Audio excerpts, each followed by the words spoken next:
Medal of Freedom is awarded to Charles James Kirk. Accepting on behalf of Charlie is his wife, Mrs. Erica Kirk. Charlie Kirk was one of the most influential American political figures of his generation. At just 18 years old, he founded Turning Point USA and grew it into the largest conservative youth organization in the nation. For over a decade, he tirelessly traveled the country, leading a movement to restore respect for our founding principles, reawaken our national identity, and inspire a renewed spirit of religious devotion. He was one of the great debaters and communicators of his time. Despite receiving repeated threats, he remained undeterred and modeled courage, logic, humor, and grace to the next generation. On September 10th, 2025, at age 31, Charlie Kirk was assassinated while addressing a group of students. The United States honors him as a martyr for truth and freedom.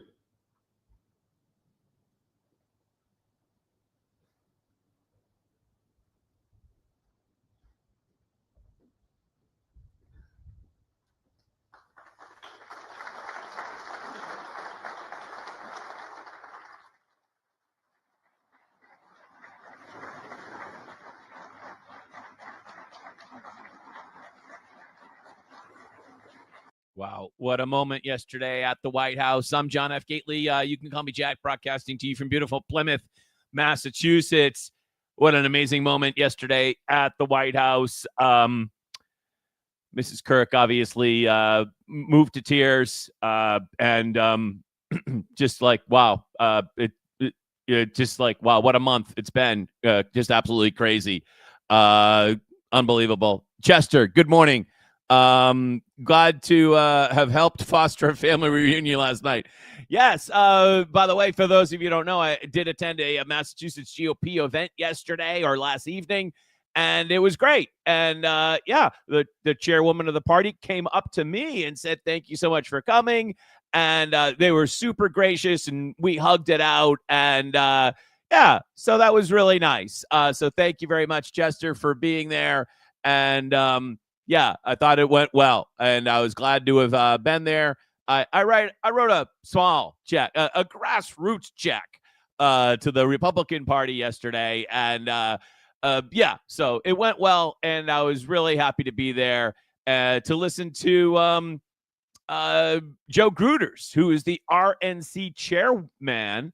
And I didn't know that, I didn't know much or anything about him. I knew he was from Florida, but other than that, it was very interesting to listen to him. He's very sharp, and I am really glad to have been there. So thank you, Chester, for being there as well. Thank you for reposting the stream. Very nice of you. I don't know if I can pronounce your name, but thank you very much for doing that.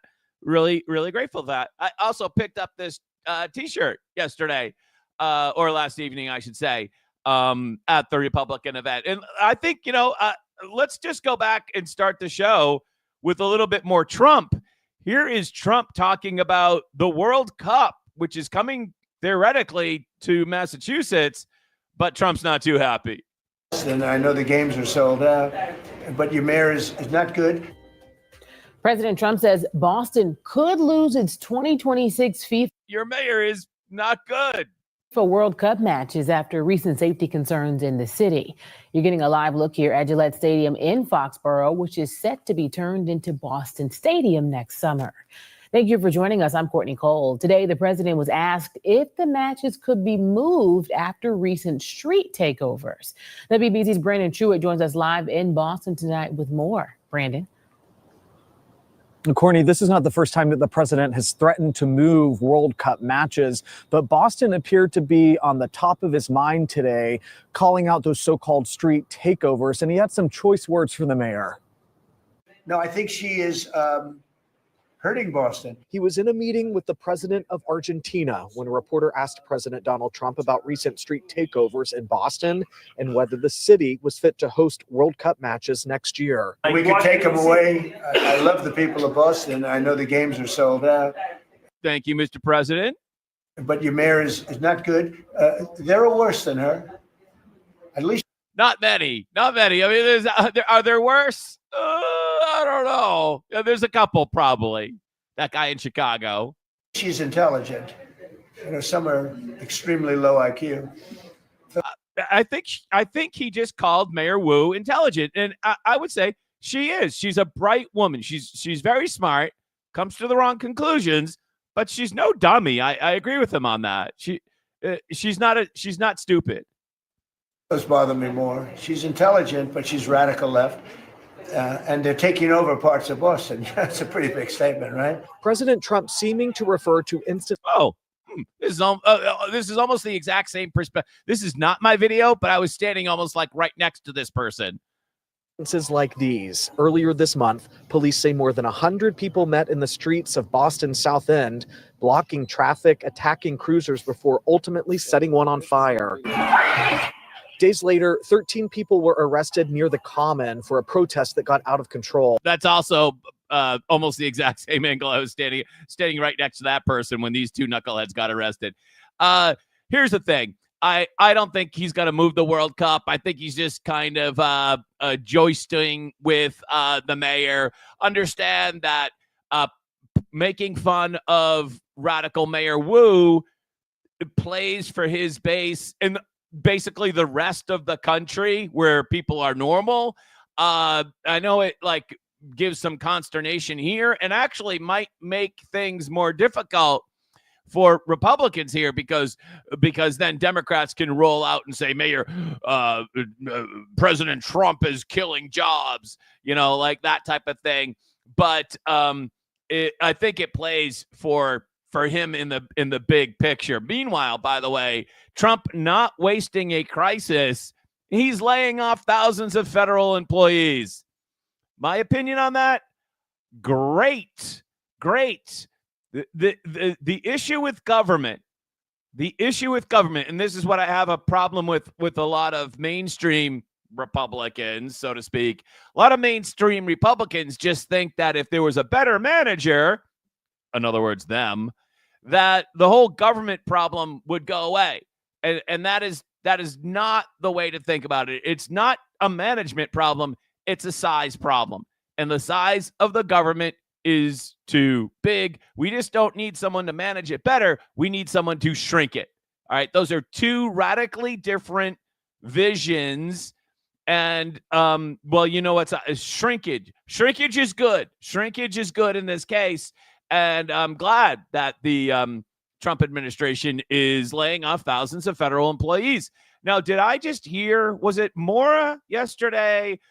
Somebody was crying, and I think it was Maura crying that that all these federal employees that have mortgages and car payment, they're all getting laid off. Wow. What about the rest of us?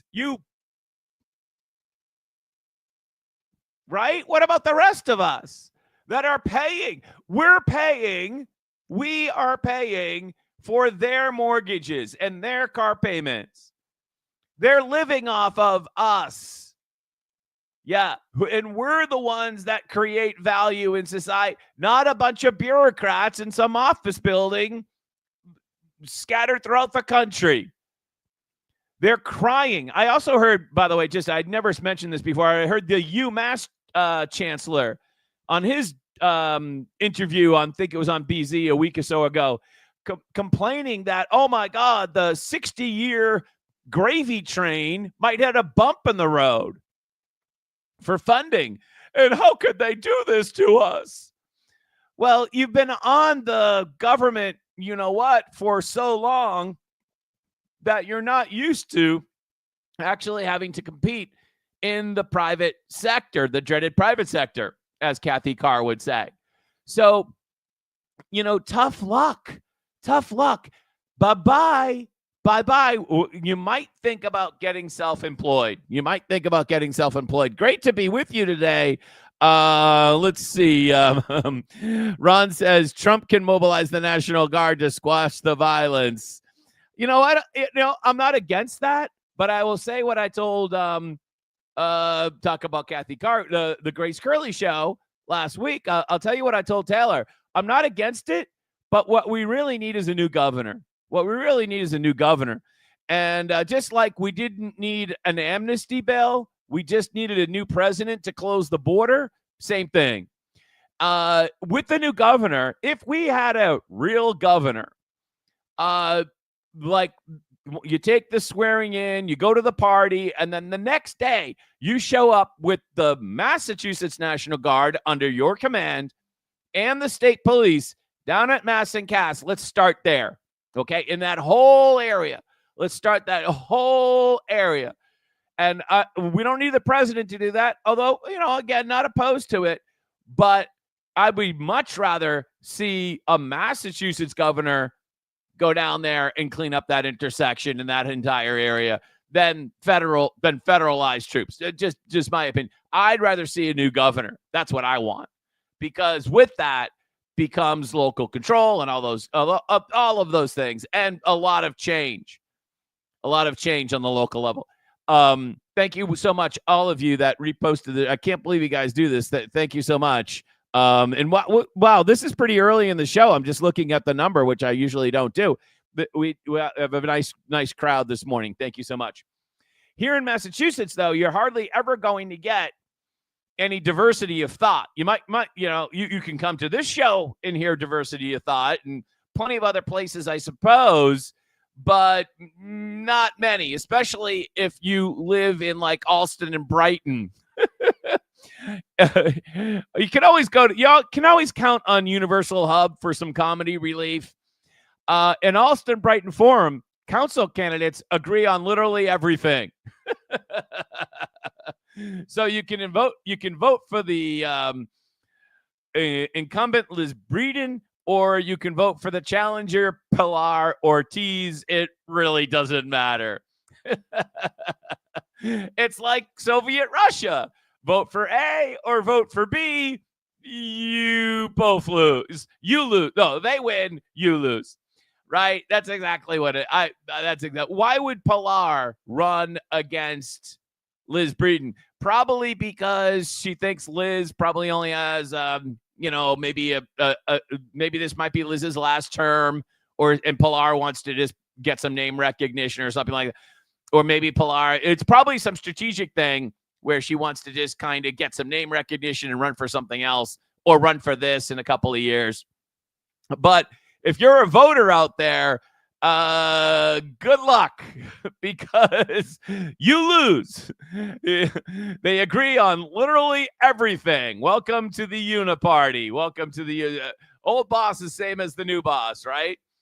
We're going to talk about the utility situation here in Massachusetts, and I wanted to get and I wasn't able to pull this off today, but maybe next week or later this week, I wanted to get an interview with Lori Belcito over at Mass Fiscal, because she's kind of the resident expert here in Massachusetts about these battery storage systems, which is going to lead us into probably our top story today, which is about Maura Healey's press conference yesterday relative to reducing your energy bill.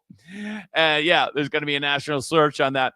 But part of the whole green energy scam thing is battery storage systems, battery energy storage systems, or whatever they're called. So just out of the corner of my eye, completely unconnected to this, I saw this story out of North Carolina this morning. Here we go.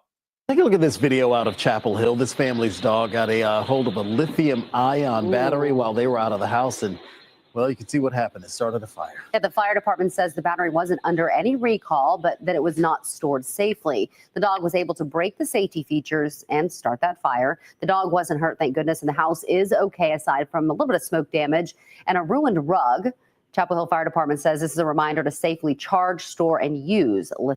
Right. So how would you like one of these giant lithium battery? I know they're not going to allow dogs over there. Come on, Jack. I know that. But how would you like a giant lithium battery storage where if just one thing went wrong, it's not a fire like that and you ruin your carpet. It's like literally you're ruining your aquifer. So apparently this is not the first time a dog has caused a lithium-ion battery fire. Here's another one in Oklahoma last year. A little puppy. Oh, he just wants something to play with. Oh, there's no audio on this one. So battery meant for charging cell phones. Uh-oh. Oh, good. They sped it up. One dog smells something. Oh, they're cute dogs. And there's a cat. Uh-oh. Whoa, what do we do, Mom? I'm sorry. Oh, boy. Oh, boy. They're going to be bad. Parents are going to be bad. And yeah, then there's a huge fire and they're like barking. Oh, boy. We did something bad. Then they run. Oh, then they run back. Oh, bark at the fire. That will stop it. All right. So these things are dangerous. Imagine having, just give me an idea, understanding from what Laurie wrote in the Herald a little while ago. These are going to come in units of like 40 batteries. And these batteries are about the size of a large truck or like a storage container. And yeah, so they're can be very dangerous. And out in California, there was that big fire, and the safety standards that they're applying to these new battery storage facilities are inappropriate for the scope and scale of the battery storage systems. So we should have Lori Pacito on. We should definitely get her kind of deep dive on that, because it's really scary, and where they're going to put these things is even a further concern. So thank you so much for joining us today. Net zero mandates. Yes, that's the way we should talk about them. Mandates. They are mandates. People hate mandates, and these are most certainly mandates. Absolutely. And thank you so much for joining us. So if you didn't get over to johnfgately.com, double whopper with lies, yesterday I saw that this press conference was going to happen with the governor, and I was like, how is she going to talk about energy savings? I'm like, how is she really going to pull this off? And I got my answer. She's just gonna lie. She's just gonna lie. And there was any number of lies in this press conference, and I'm sure you've heard this little clip that we post. We were the first ones to post it on our X channel. And then Mass Fiscal, to their credit, they also did the side-by-side.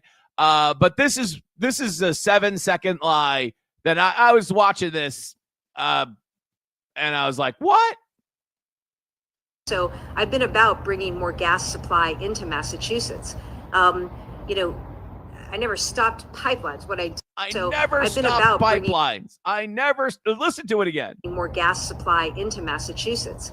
I never stopped pipelines. I never stopped pipelines. And of course, there's the famous I am video. very focused on lowering costs for residents, for businesses. That includes energy costs. One thing we don't need is energy supply to our region cut off. And unfortunately, that's what we're seeing by the Trump administration. Remember, I stopped 2 gas pipelines from coming into this state. I am very focused on lowering costs for residents, for businesses. That includes energy costs. One thing we don't need is energy supply to our region cut off. And unfortunately, that's what we're seeing by the Trump administration. Remember, I stopped 2 gas pipelines from coming in. Remember, class, I stopped 2 pipelines from coming in. Yeah, remember that. Remember that. Remember also that natural gas on any given day in the New England region takes up about is produced by natural gas, produces about 60% of our electricity in the New England region. So yeah, this is a huge thing. Now she has told the Department of Utilities to launch a first of its kind review to identify ways to get charges off our bills and lower our costs. Well, I'm just not sure why this has taken so long, because this whole utility issue has been an issue since at least February or something, like in terms of being front page news. It's been months and months and months, if not longer, but at least this recent thing has been news since like approximately February. So why is it taking so long?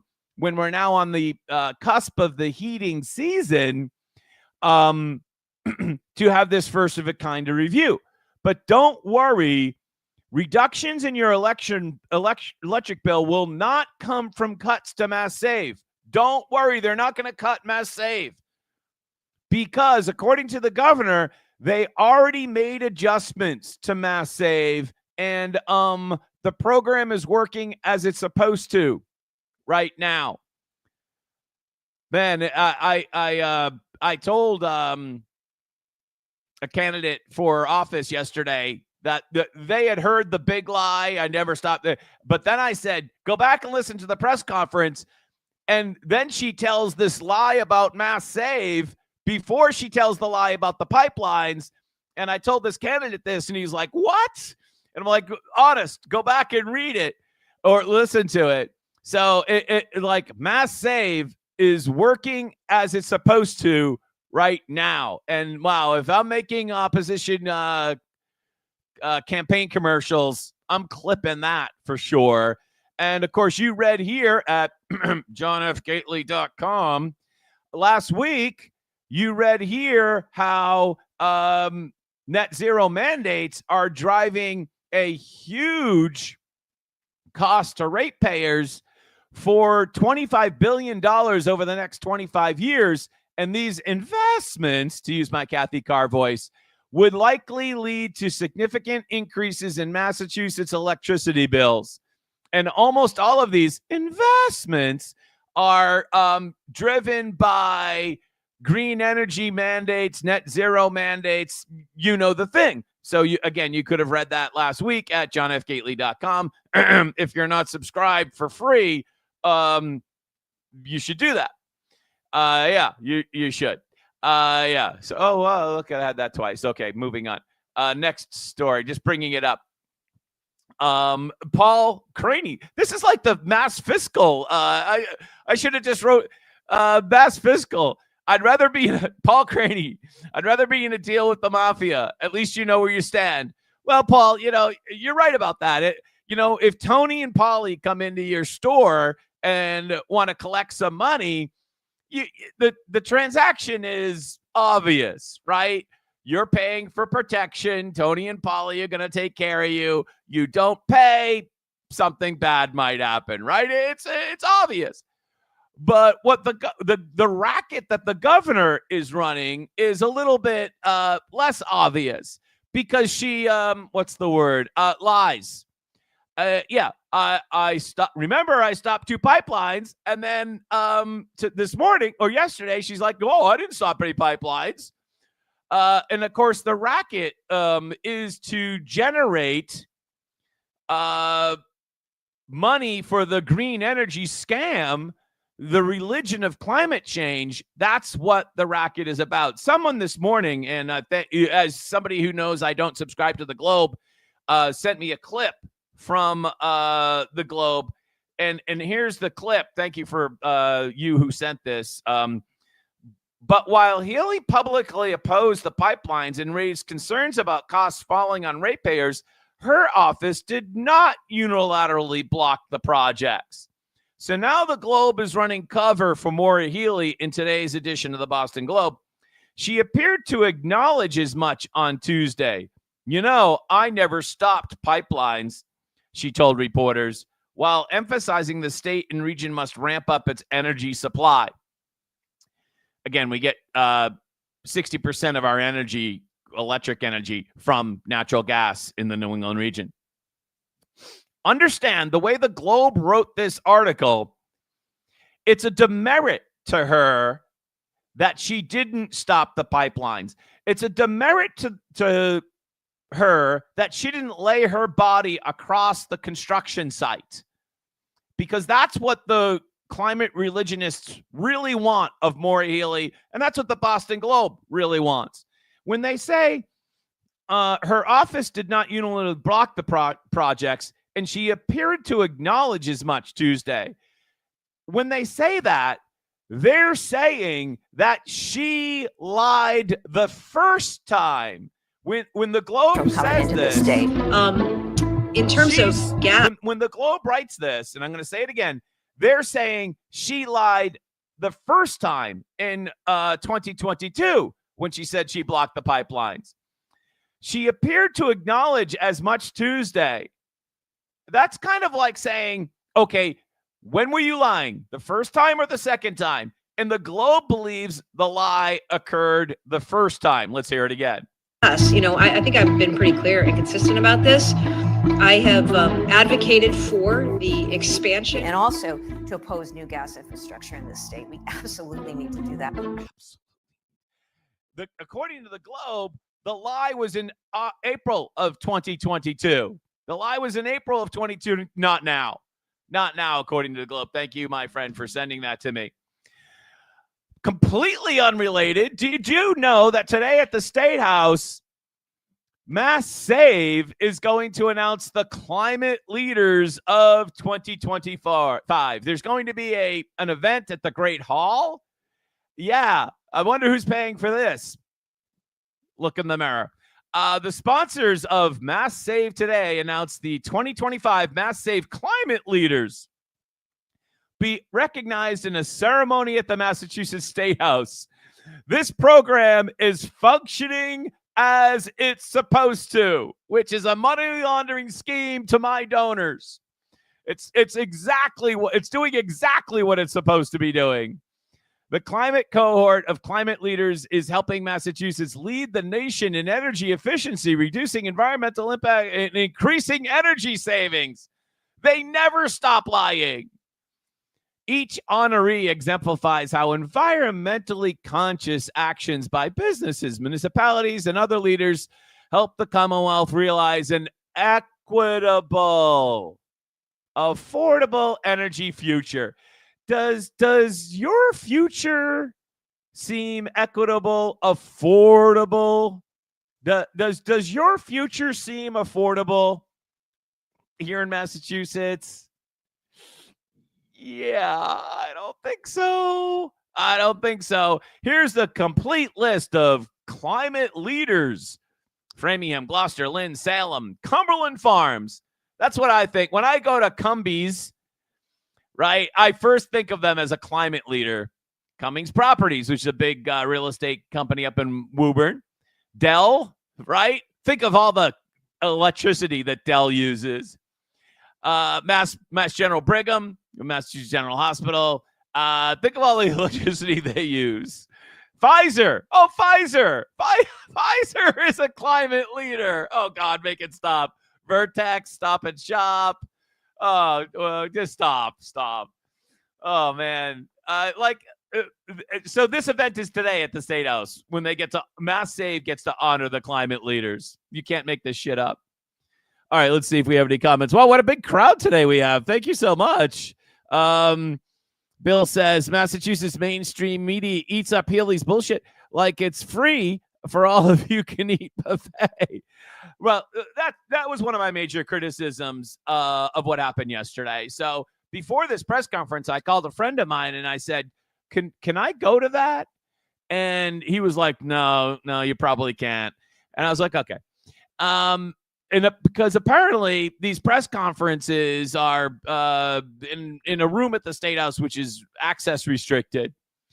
And I had hearkened back to this guy early in the pandemic when Baker was governor. There was this guy, I don't know if you remember this, he would go to almost every single press briefing Baker held. And he was a golf journalist. He wrote for some golf magazine here in New England, and he wanted the golf courses to open because they were outside, and maybe it would be good to get people outside and get some exercise. And from like the back row of the Gardner Auditorium, this golf guy just kept on peppering Baker at the end of every press conference with these incredibly inconvenient questions. And he was probably the first reporter that was off script. And all credit to him. I don't know who he is, but this is like 4 or 5 years ago. All credit to him for probably being the first reporter to start asking serious questions. And he was like some obscure, not a major outlet, because the major outlets They can't ask. If you work for CBS 4 or NBC 10 or BUR or GBH or, well, you know the list, you know the thing. You can't ask a critical question of the governor because you might get fired or you might get uninvited to the press conference, right? Right. And so the obvious question, the immediate follow-up to the I never stop pipelines would have been the is it Steve Ducey, Peter Ducey question, but it would have been the immediate question. But Governor, in 2022, you boasted that you did stop 2 pipelines. Remember you said that, Governor, when you were Attorney General running for Governor? With the immediate answer, like there should have been a half a dozen reporters who asked that question. Nobody asked that question yesterday. Nobody. The next question was about the federal shutdown, which is Trump's fault. Actually, it's the Democrats' fault because they want health care for illegal immigrants. But aside from that, they just glossed it over. And then the Globe in today's coverage decided which was the lie. And now the Globe is saying that the lie was in 2022, where she was overly boasting of her role, and that it's truthful now. She never stopped 2 pipelines. Oh, okay. Sure. So do we even need to listen to that? I don't know if we need to listen to, but this is how the mainstream media covered yesterday's event.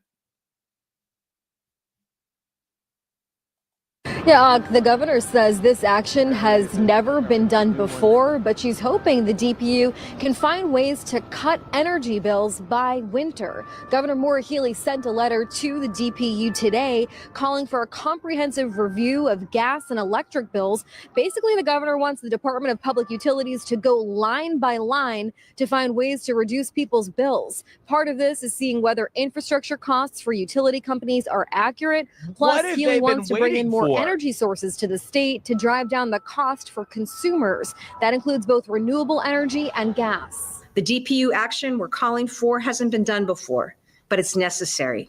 Why? What? Just dawn on her now?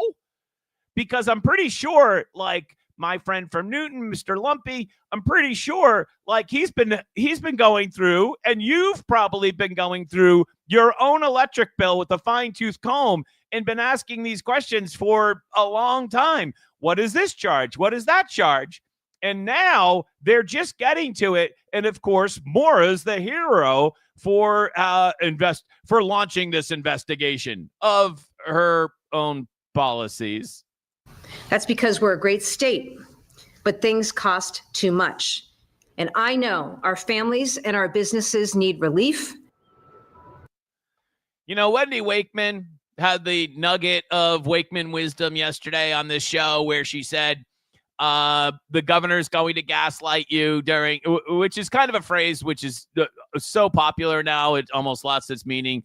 But you were right, Wendy. Once again, you were right. That's exactly what she did. That's exactly what she did. Because all you had to do was Google. All you had to Google was to Google AG comes out against gas pipeline. Attorney General Maura Healey released a study on Wednesday that calls into doubt the need for a natural gas pipeline into the area. November 2015. So this was 10 years ago. 10 years ago. All you had to do was Google this, right? So some of you might know that one of my favorite reporters at the Herald now, as of yesterday, went to go work at WBUR. And so somebody, as a joke, sent me the posting because now the Herald has posted a job opening for a State House reporter. And it lists how much they're paying this State House reporter, and it's basically $60,000 to $70,000. And it's not really an entry-level journalism job, in my opinion. In order to be the State House reporter for the Herald, you probably should have covered like maybe Board of Selectmen, school committee and stuff, just so that you can get used to covering the corruption and so that you're not kind of like a wide-eyed, doughy, innocent, naive reporter, cub reporter. it should probably be at least your second, if not your kind of. You need to have a little seasoning here, a little skepticism, to be the State House reporter. But I mean, to be fair, the job is $60,000 to $70,000, and how do you live on that and hire quality people? How does the Herald think they're going to pull that off? Really? Like, yeah, I don't understand. I just don't get it. By the way, Real Deal Report nails it right here. You didn't save us anything. Oh my God, Jeff. Absolutely. This reminds me, Jeff, of like when my wife comes back from Home Goods and there's 5 bags. And then you know what I'm going to say, right? And then she looks at me with kind of like that guilty look. And she says, but I saved us $83. Oh, okay. And how much did it cost us to save us $83? $301. And I'm like, what? That's not a savings of $83. That's a loss of $301. Right, honey? Yeah. You didn't save us anything. That's the exact same dynamic. Tell the truth, women. You know that's true. You forced the utilities to defer a small portion of the high spring-summer charges until the fall, when they could bury the high costs during the lower usage months. Bingo! Jeff Deal for the win. Some even charged interest. My God, can't you be honest about anything? Right? It's just like my wife, right? Like, we saved $83. Oh, really? Okay. Mike Minogue. Our economy depends upon energy infrastructure. Okay. Yeah. Actually, I want to bring up Mike Minogue since we're talking about him. I mentioned yesterday that I saw his TV commercial on the morning news, which I usually watch Fox 25 here in the studio. And when I saw that, it dawned on me, like, I understand he bought the Patriots television ad, which I thought was a good kind of like big footing, like move.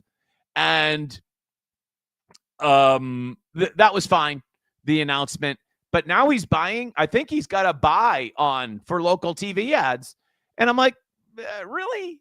Is it this time of year that you want to buy local TV ads? I don't know about that. And talking about the event that I went to last night, where the Republican National Committee chairman, Joe Gruters, appointed by President Trump, was in Dedham. And, the party leaders were there. And Mr. Keneally was there. I spoke with Mr. Keneally. We had a very nice chat. And I told him how much I appreciated his position and that he was by far the clearest and most consistent leader relative to the whole Middle East question, Israel. And he has been. And all credit to Mr. Keneally on that point, by far. And then, as I've always taught you, like, you got to pay attention to what happens. Everyone's focused on what happens, but then you've got to ask yourself what didn't happen. And one thing that didn't happen last night is that Mr. Minogue didn't show up. And I was like, where was he? Because he didn't have, at least according to his Twitter post, he didn't have any place else to go. Mr. Shortsleeve did not make it, but Mr. Shortsleeve had his own event out in Westfield, Massachusetts at the exact same time. And according to these photos here, he had a pretty good crowd. Good for him. He had a pretty good crowd. Good for him. So Mr. Shortsleeve had a legitimate reason not to be at last night's event, because he had his own event at like an hour and a half away at the same time. So you get a pass. But where was Mr. Minogue? And I was like, I know his campaign is 2 weeks old, but this was definitely kind of like, if you didn't have anything else to do, as Mr. Shortsleeve gets an excused absence. But if you didn't have anything else to do, why weren't you there? Mr. Deaton was there. I had never spoken to Mr. Deaton, but I did speak to Mr. Deaton, and I think I'm going to be on his radio show sometime in the future. So I'm looking forward to that. He was very nice. But I don't know why Mr. Minogue wasn't there. That was interesting. I'm just mildly concerned. Let me just put it this way. This is going to sound insightful, but it really isn't. There are a lot of candidates that make the following mistake, this is two versions of the same mistake. You run a general campaign in a primary, and then some people run a primary campaign in the general. Did I say that right? I think I got that right. And the first 2 weeks of the Minogue campaign feels like a general election campaign rather than a primary campaign. Does that make sense? And it's way early. But that's my initial feeling on it. And when you don't go to this event by the Massachusetts GOP, of which you're a candidate for governor, I'm like, it was kind of like a must show up thing. And I have no idea why he wasn't there. Hey, I'll tell you that he can change this around real quick. He can just kind of book his entire calendar with Republican town committees for the rest of the year, which I know Mr. Keneally and Mr. Shortsleeve have been doing for the last 6 or 7 months. I don't think we as a Republican town committee are ready for that, but I'll just say, if you want to come next Tuesday, you're welcome. All 3 of you. And we'll throw Mr. Deaton in as well. You're all welcome, even though we have some business to do at our Plymouth Republican Town Committee next Tuesday night. You're all welcome. Always. You're always welcome, of course. Not that I speak for the town committee. I don't. I'm just one member, I'm sure that you're all welcome. As leaders of our party, you should be, right? You all of you statewide candidates, I'm sure are welcome to attend any Republic. You don't need to hear that from me. I'm not sure why he wasn't there. That was a little peculiar. We'll skip that story. Yesterday I noticed, wow, what a big crowd. Thank you so much. You got to get the youth excited about history written in their streets to revive the Republican Party of Massachusetts. Well, we're going to talk a little bit. We have a little nugget from Anthony Amori later in today's show about history. So, we're going to talk a little bit about history lessons. What time is this Mass Save event? Let's get to go know them and think about the program. Fitzy. I think I clicked off the thing. So I think it was like probably noon-ish or something like that. We don't have a lot of time to cover this next story, but we'll just mention it again at johnfgately.com. But yesterday, the Beacon Hill budget bosses basically ordered an audit for the sheriffs, but not for themselves. So they held back $162 million from the sheriffs from FY25. So these are expenses that have already been incurred, but they're going to hold those back, and they're asking for the Inspector General to do a review of the sheriff's spending. But don't you worry. Don't worry. The free phone calls for inmates program, that is unaffected by this budgetary action.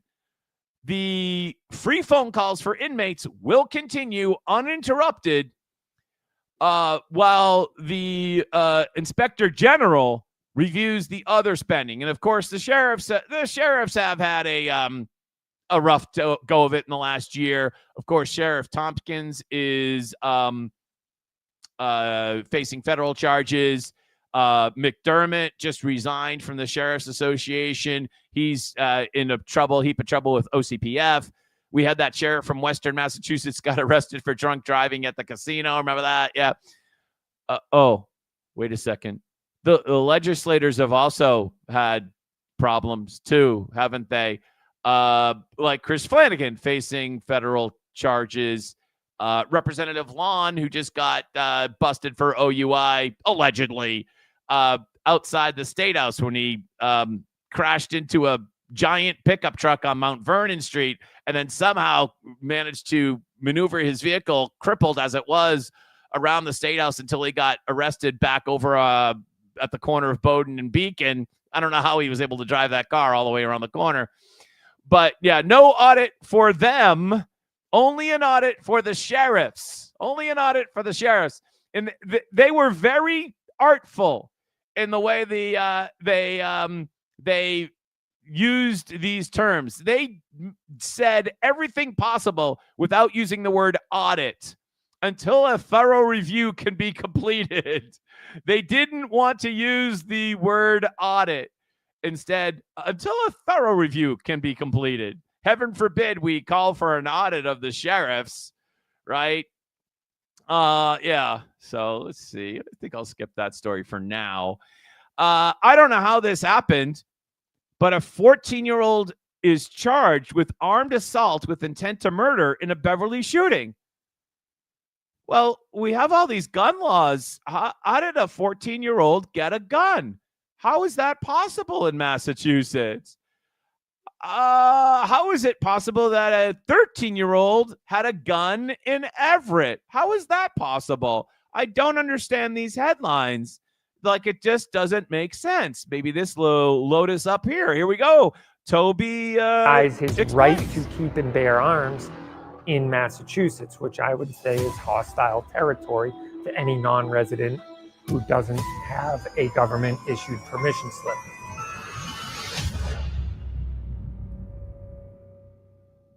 Hey everyone, Toby from the Civil Rights Coalition, and I missed my own press conference. What can I say? Last week we were heading off Cape to have a press conference at the State House, and I got stuck in about 3.5 hours worth of traffic.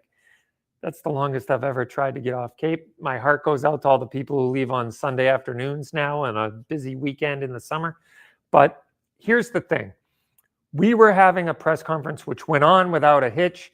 The show must go on, which shows the depth of our bench. We did just fine without you, Toby. We didn't need you there. I want to thank Representative Gasky, who spoke very eloquently and actually pointed out that Kyle Collada, the Air Force veteran, who has been in jail since June 24th, over 90 days, 3 times as much jail time as the disgraced Boston City Councilor, Tanya Fernandez, will do after pleading guilty. That's right. So you can take a bribe in the City Hall bathroom and get 30 days in jail, but you can be convicted of nothing and spend 3 times as much time in jail. But I digress. He coined the phrase political prisoner, and that's exactly what Kyle Collada is.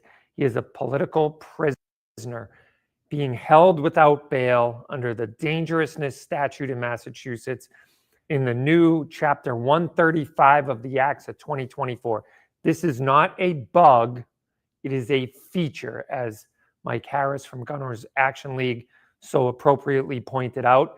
This is the way that they make people who are not prohibited people into felons overnight.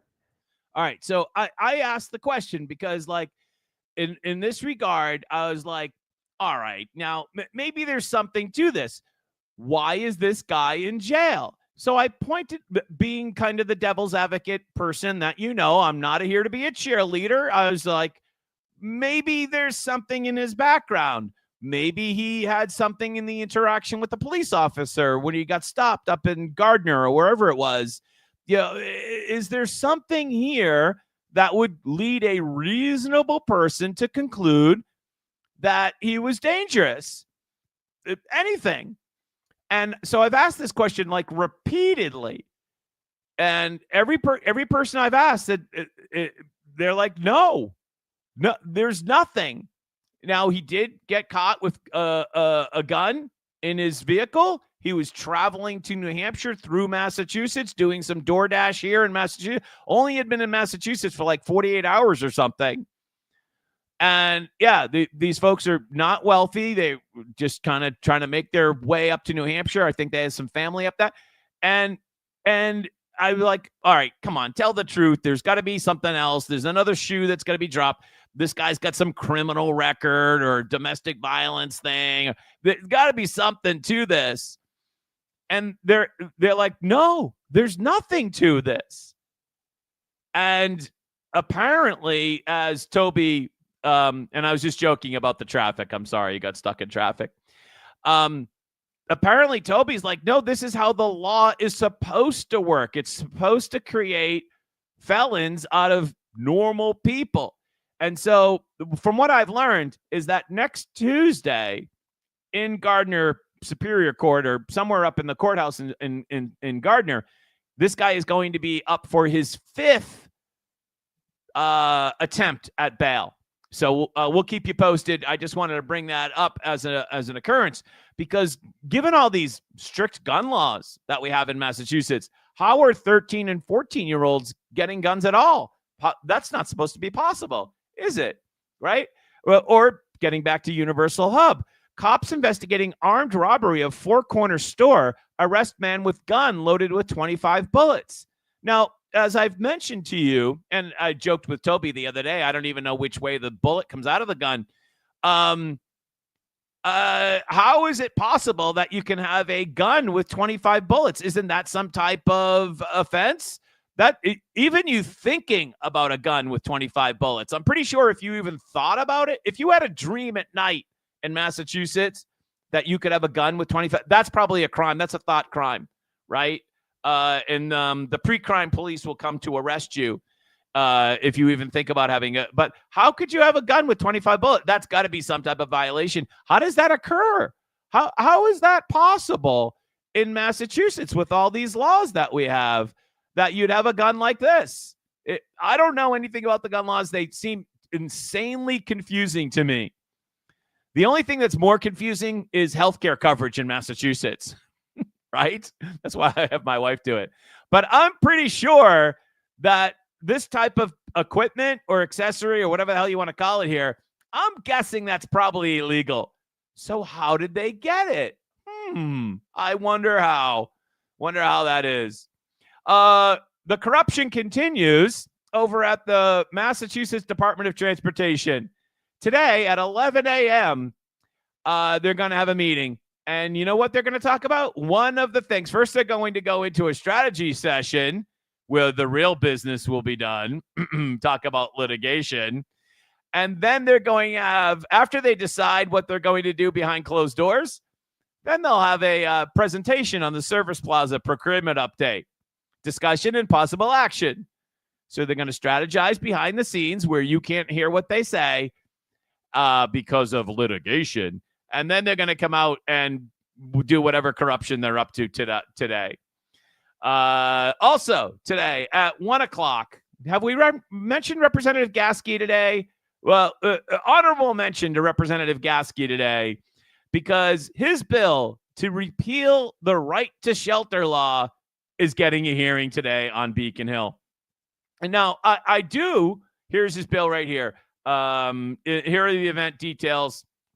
It's today in room A1. Now, I do want to take a slight exception to Representative Gasky's piece of legislation, because Mr. Gasky's piece of legislation is, I'm looking for it here, it can't be too far away, is to repeal Section 30, which he refers to as the right to shelter law. But I just want to remind everybody that the right to shelter law is not the right to shelter law. It's the Emergency Housing Assistance Program. And Section 30 starts off with the phrase, subject to appropriation. That means there is no right. Getting back to our Second Amendment discussion that we just had a minute ago, there is no right which is subject to appropriation. The right to shelter law, emergency housing, whatever you want to call it, is just a regular old program of the general laws. There is no right to shelter in Massachusetts. There's a subject to appropriation emergency housing assistance program, but there is no right to it. And again, all credit to Representative Gasky for filing this bill, which I'm now struggling to find. Let's just see if I can do it here. I found it here somewhere a minute ago. Here is House 1508. Let's see if we can pull it up here really quickly, because I think it's worthy of here it is. I'm almost going to click it here any second now. Here it is here. Here it is. I got it. Oh my God, an error occurred. Oh, well, the reason why I like this bill is the title. Act repealing misused and misguided right to shelter law that is unique to Massachusetts. Getting right to the point, Representative Gasky. I like that. And if I was to click it, and if the link worked, which apparently it didn't, I like it. I like his style, because this is a one-sentence piece of legislation. It's a one-sentence piece of legislation, which he just says, we're going to repeal the whole thing. We're just going to repeal the whole thing, which is exactly what needs to happen. The entire Section 30 needs to be repealed altogether. So I am glad that Representative Gasky has filed this piece of legislation. And he's done it the right way, with a title that is reflective of the insanity of which that program is. If we want to rebuild it after we repeal it, if we then want to rebuild it and do something for veterans and domestic violence victims, I'm all for that. But this program cannot be reformed. It must be repealed and then maybe rebuilt for DV victims and for veterans, but it cannot be reformed. So again, great job, Representative Gasky, on that one. Also, honorable mention for Senators Durant and Fatman, because they also have two bills up on this bill that would allow for the emergency family system to be for U.S. citizens only. Way to go, Senator Fatman.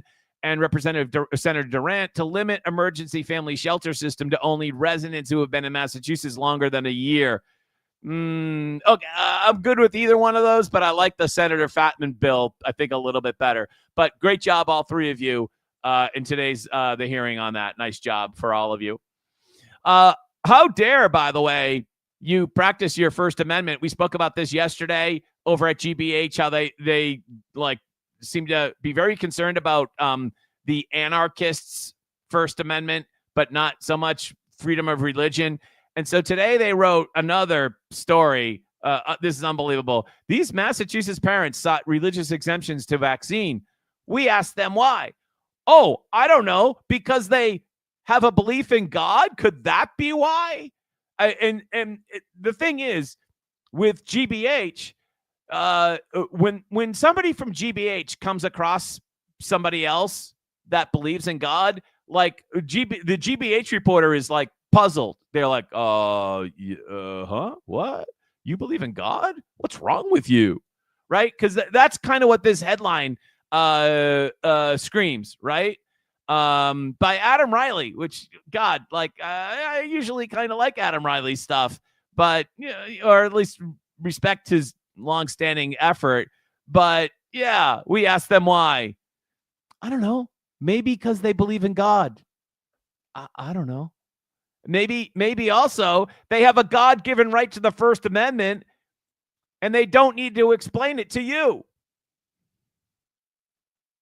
All right. Anthony Amori brought this to my attention. Walter Kern is a gift. Just found out who Heather Cox Richardson is today. No kidding. Had heard her name around, but I have a filter concerning ostentatious middle name users. So I never bothered to find out more. I feel a whole second lifetime of comedic material available to me now. So if you don't know who Heather Cox Richardson is, she's exactly who you think she is. Take a listen. Questioner basically said, you keep saying people don't like Trump, and I think you're giving people false hope because, he's still in power. He's garnering all this power. He's creating all this havoc, and you're giving people false hope, and it's not fair. And I want to be really clear about what I do and what I am trained to do. I'm not a journalist, I'm a historian, and that really matters because It really matters as she comments on contemporary topics. She's a historian, not a journalist, but I'm talking about today's news. say I don't care about the latest horse race, which a journalist is not only But she's talking about it. trained, but charged to do, to say these are the things that are happening in your world. I'm going to put them in front of you and you should make sense of them. It's not what I do. I am somebody who studies how societies change. That's what historians do. She's much more important than that. You get the idea. And thank you, Anthony Amore, for bringing that to my attention. For sures, for reals. Good job. It was hilarious. I couldn't take listening to her for more than a few minutes. But yeah, she's insufferable. Heather Cox Richardson. Yeah, with the pretty Yankee name. She's got nothing, not that there's anything wrong with that, but that is a pretty Yankee name, I'm pretty sure. Heather Cox Richardson. Probably told my people that go back on the boat and go back to Ireland, her people, right? Right? Yeah, probably. Heather Cox Richardson.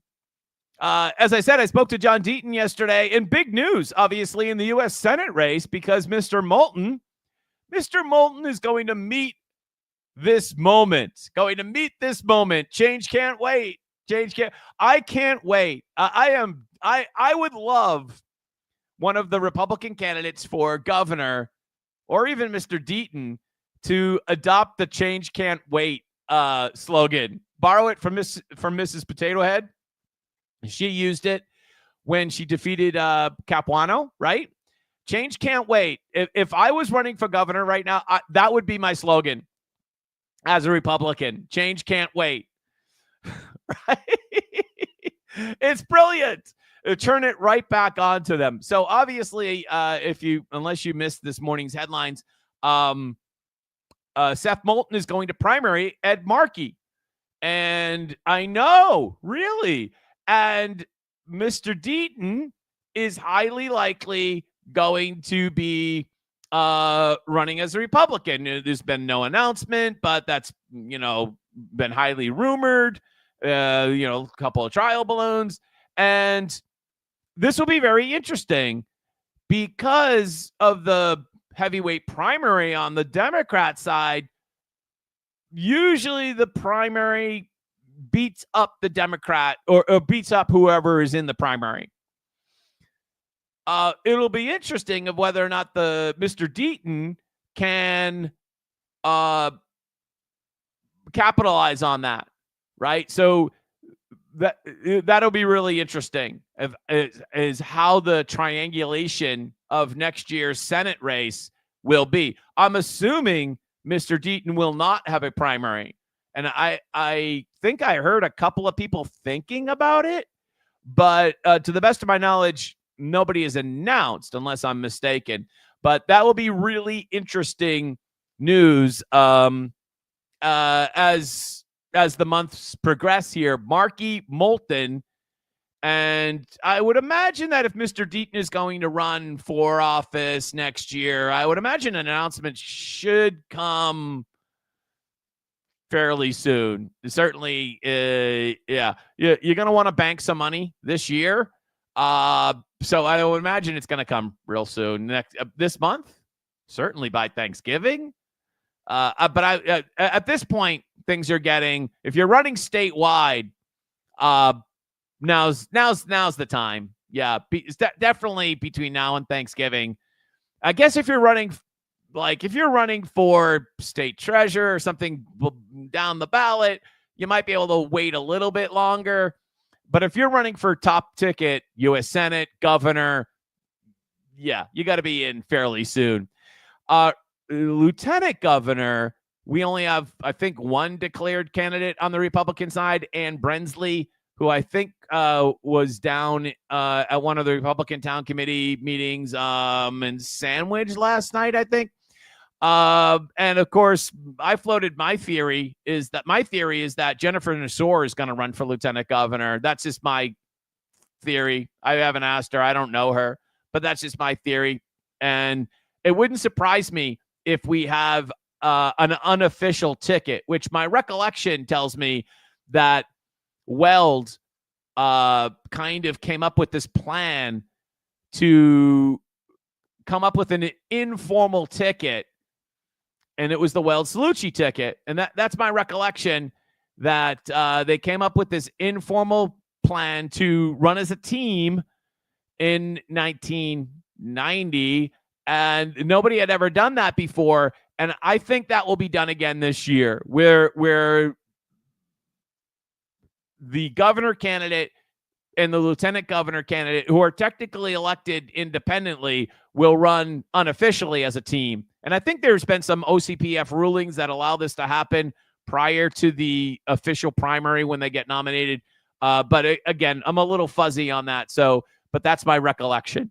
It's been great to be with you today. We have run a little bit long. Thank you very much, Denise. And we'll all be back with you tomorrow. Don't forget, there is a rally at the State House today to promote the audit, and that is at 12:30 in front of the State House. Am I going? I don't know. I have something. I got some administrative stuff I got to get done today. So we'll see. We'll see what's going to happen next. But I will see you again here at 8 a.m. tomorrow morning, no matter what. Talk to you then. Bye-bye.